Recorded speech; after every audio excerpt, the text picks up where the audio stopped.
Yes, yes. Oh Lord. So what's up? Tell me what's up. What's up? For me, it is just work. And you seem to be more pressed indoors here than you are normally having to get up in the morning and dress and go to the house and go to the office and come back. It seems to be so impacting here. You get up into your environment, you get up into the computers out there. So breakfast, sometimes you're having breakfast and the computer is right there and you have to finish something because there's a meeting coming up just around the hour and you have to do that, and by the time you finish that is lunch, and then you do lunch, and then you finish that is another meeting, and you by the time that finished there's another one, and there's this class, and there's things to read and prepare, and there's a constant edifying and training, and oh my goodness. So there's a whole different experience now in terms of the shutdown. It's not that we are down anymore. We're still shut, but we're not down. We're kind of out. And how much difference is that for some of us? What are we hearing, and what are we doing? As I said just now, I am totally pressed. You feel the press sometimes, but I have to remember that in that press, I must maintain my joy and my focus. And so I thought that it would be good to maybe talk about some of the things I'm going through a little bit today and see how we could be reflective in terms of overcoming. Because that is what I've had to do. I've had to press through. So that if I start from today, it's been since getting up at just before 9 and prepare breakfast and get into the mode for teaching, going over the subject matter to make sure that you on it. It's just not face to face. You don't have a blackboard, a whiteboard. You don't have students in front of you. So I have to go through that again and see how I'm going to make this class interesting. Look for an idea comes to me, and I'm there chewing my breakfast and typing. And up comes 10 o'clock, and I'm in the classroom, and the students are there, and they have their own system. They don't want to see your, I can't see their faces, and I'm like, excuse me. So there's that the trauma there. And I say trauma because it's like you have an expectation that you expect to see their faces is face to face. No, it's not face to face. And they have a right. You can't tell them, hey, put on. Even if I say it, nobody takes me on. You know. And so some of them I would never know who they are in terms of sight. And of course, some of them don't have video cam on their system, and so that's another thing to work with. And it's very interesting. So I go through the day and I find that class finishes, and I prepare for another one, and then there's lunch, and I have a lot of other things prepared for, and I'm working, and I'm saying, Father, help. And all of a sudden, you know, maintaining the peace and the leverage in this type of press is important because all of a sudden wisdom just arrives. Wisdom arrives. And I'm saying, wow, you know, I am able just to involve myself in the brainwave that just hit me. And you call it a brainwave. It just hits me. And I'm saying, wow. It just hits you. It just hits you. And I say, good. All of a sudden, typing gets easier, information is flowing, concepts are in your head, and you're doing well. And I am so ecstatic about how God intervenes. Yes, God. I never thought you hear me say that on this program, but it's so psychosocial, but yet it is God. And it helps me in that context of how I handle the pressure. And I'm suggesting that it's a matter of, well, what got me first is just to agree that, hey, this is real. Don't go against the pressure. Just say, okay, how can I respond to this? How can I work with you? And an answer comes. And here am I. As soon as I finish with you, I'm into another classroom until 9. And it's exciting. It's exciting. Yes, it is. It is very exciting. And it's it's not encumbering.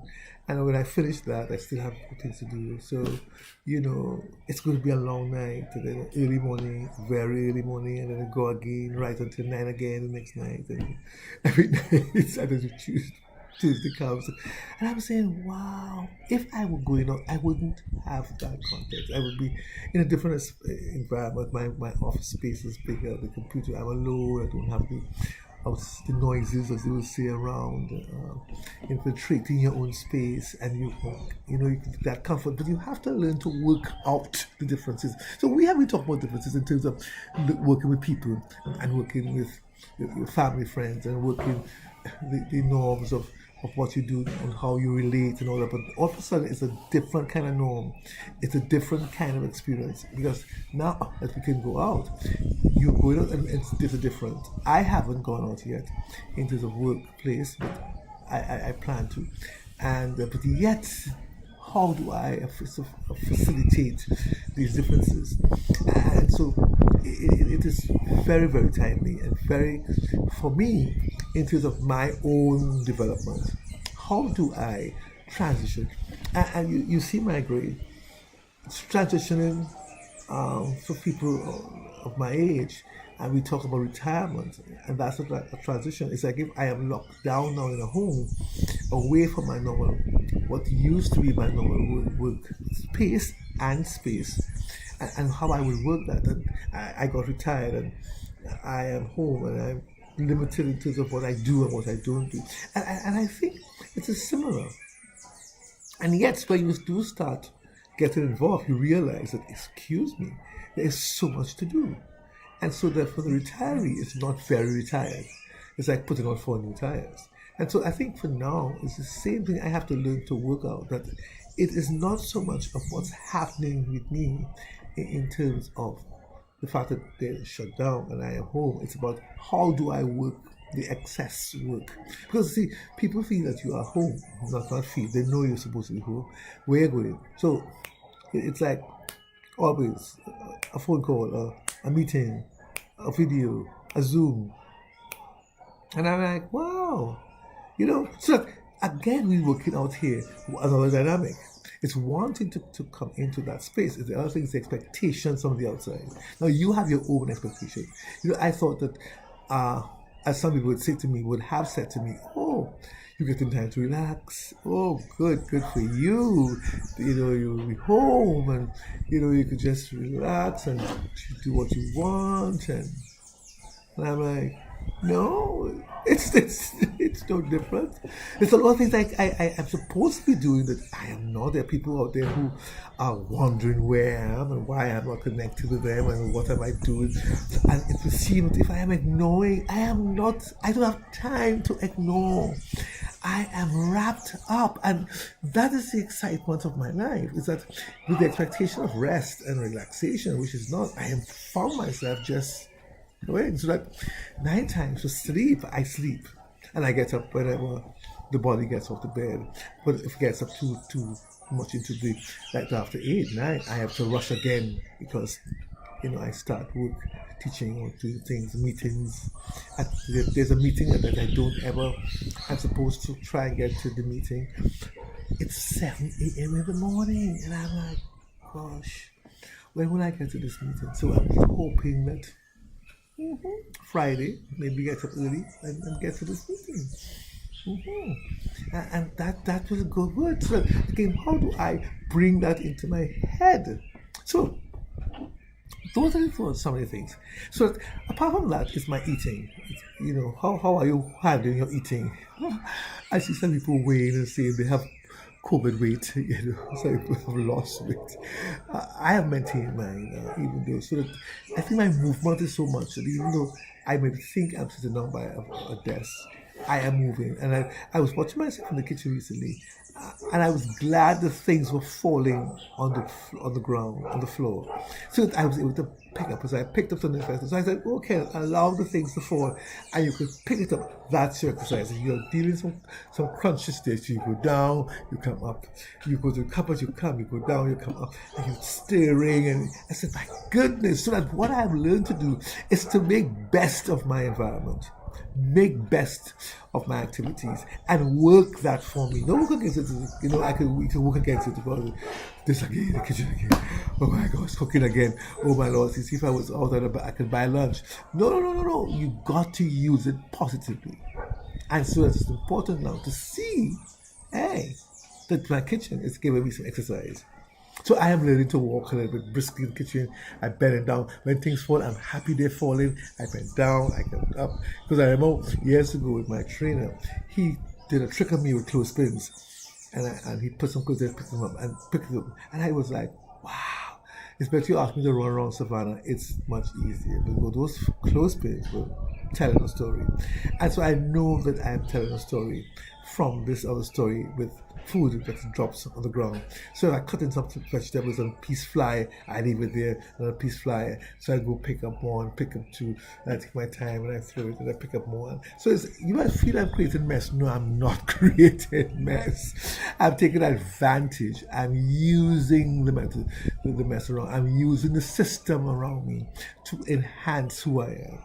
And I think that is important for us to see how I can use that to work out my own exercise and to work out my own brain, because I need that blood circulation.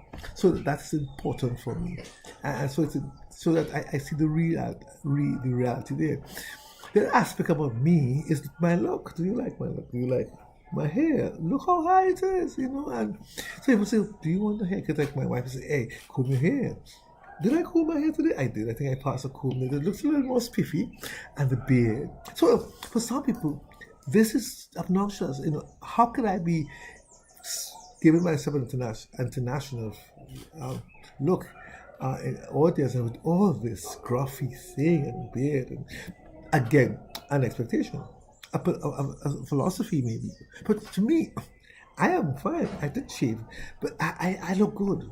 So I have to work out other people's expectations in terms of how I may look, and for what purpose. And so that I am again contented to work out. And I know many of you may be having issues in terms of your own grooming. Hairdressers are not working, barbers are not working. So that some people may have their private consultations going on. I am not saying that they do, but in context, you may have that, and you're able to have your nails done, you're able to have your massages done, you're able to have your hair groomed, and it is important for you for that. And if that's important for you, please work it. But if you cannot get it, please do not kill yourself. Do not argue. Look how I'm looking. It's a COVID look. Like my friend, one of my sons said to me, "Hey, I have a COVID. Do you like my COVID beard?" And I said, "Oh, I forgot." And I said, yes, I like your COVID beard. So that I am learning how to work those. And I think everybody of us have to learn to work the COVID lifestyle. So that it's the COVID look. It's how my COVID hairstyle, You'll see the gray that you may have never seen before because I cut it every 2 weeks, You would know. It's as high as this. It could be higher. Maybe if I leave it long, I would get a nice buff afro. And I would change because there's so many what is considered new normals. So here I have a new normal of work. Here I have a new normal of dress, a new normal of eating, a new normal of exercise. So how am I reconstructing my brain and bringing myself into the place where I'm accepting the new normals and working with them for the better of my tomorrow? And it's something that we need to look at in terms of how we are continually managing my stay at home, managing now my moving out for some of us to work, managing how I'm going to be exposed to public again with its own normals. Because what's happening is that what we are exposed to in the last 9 weeks or so, we are now going to, it seems, make that normal, so that we're going to be having the hand sanitizers and the washing of hands and the mask and the distancing, and we may have to be aware of that even when they say the stores are open and the malls are open, there's still going to be the rigidity of establishing these protocols. Now that in itself will have its own chaos. I'm going to use the word chaos because it's not going to be a ready normal. One has to learn how to engage in the psyche of it and understand why and appreciate that. So for now, with our little movement to work or into a taxi or into public transport, how do I work that? How do I get to the office, and how what do I do for lunch? Where can I go and get this takeout, and how far do I have to go? So that there are lots of new normals that we have to learn. So not just my new normal of time and space and work ethics, not just my new normal of my look and my diet, but my new normal of the experiences out there. Some people are not wearing masks at all. Some people decided that they were just maybe going to a place where there's a sign. Now, there ought to be all these signages that says no mask, no entry. But some people are lax with that. And some people cannot even identify with the mask because there's a lot of breathing issues.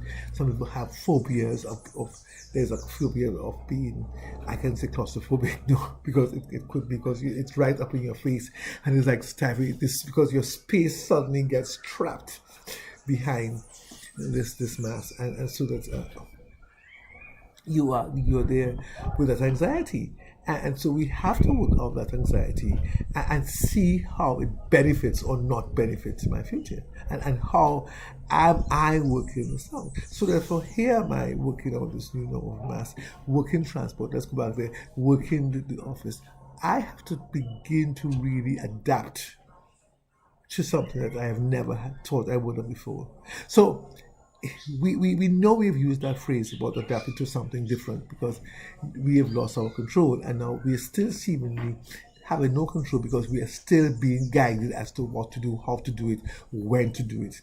And so it's important for us to see those icons and those paradigms that are causing us to have a shift. If we do not handle the shifting continuously well, we can have crisis and trauma in our hands. And people can become very, very hypervigilant, always wondering. And there are people out there who may be already hypervigilant, looking out to see, wait, why are you doing this and why are you doing that? And be careful. So that there's some people say, hey, be myself, no, be myself, you're harassing me. Because some people may consider the fact that these things are creating much more pressure on them and pressing them into a particular lifestyle that they do not want. It is so. In some cases, it's a 6.5 dozen. Uh, in some cases, it doesn't exist at all. But what we're talking about here is the pressure, is the response, not the actual protocols. The protocols are all there, but how do we respond? And so that we have to begin to build in our own lives that kind of resilience to these expectancies and outcomes. How do I have to go out to work? But some of you didn't, didn't declare that you had an option. You took it. You wanted because you're home. You're not home permanently, even though the financially, economically, it may not be as profitable as before, but you still need a new space. Oh my gosh, I can breathe. I am going out of this house. Wow, isn't that something? Finally. But what am I going to do? As we said last week, you're going to be getting into a very new normal work ethic. The space is different, the people, the amount of work you do in one day is going to be lesser than, and if it's going to be more, it's going to be more exacting because you don't have as much support staff because half the staff is home. So it puts you again in that place, as I was speaking earlier about me, when you felt that pressure. Everything is just quick, and because people don't. So let me go this way. Because people have established that your time is elusive, is just there. They call, meet me on Skype, meet me on Zoom, meet me here, meet me on meet me. What you doing now? Now, plus the irregular phone calls and WhatsApps and the other plans that you will have. So therefore, how do we set ourselves into that space of normality? How? What is it at the end? For me, growth. Growth. What do I need growth? Yeah. I need some growth. Here's my growth. I've learned to see that my day can have an I have been having. Now, my days have always been packed. And to hear me say that, I realize that there are more things that I can have in my day. Where my growth is learning how to manage the more in my day. Prior to COVID, I was busy, long hours, office hours, much greater. It has increased since COVID-19. But recognize that even though the workload has increased within the last couple of weeks, 2 months, 1 week, 9 weeks, I've had to work out how am I progressing peaceably, joyously, and to do what I can do. What I don't get to do, I just don't do. So I am learning more of sufficient onto that day. I am learning how to really do not fret about the unknown. And that is good for me. Now, I can't say I've always fretted, but I'm saying that it is still something I have learned. It's still something I have now maybe increased in my capacity to handle. So that I am at a greater level to me of rest.